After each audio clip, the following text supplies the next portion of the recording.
ஆடிப்பெருக்கு விழா திருச்சி காவிரி ஆற்றில் பெண்கள் புதுமண தம்பதியர் கலந்து கொண்டு பூஜை செய்து வழிபாடு செய்தனர்.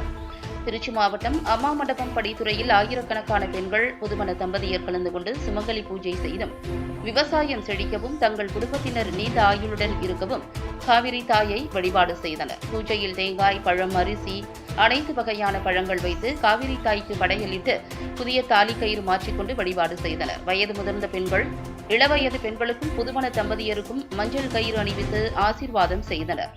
முளைப்பாரி, காதோலை, கருகமணி ஆகியவற்றை காவிரியில் விட்டு வழிபாடு செய்தனர். புதுமண தம்பதியினர் தங்கள் கல்யாண மாலையை காவிரி ஆற்றில் விட்டனர்.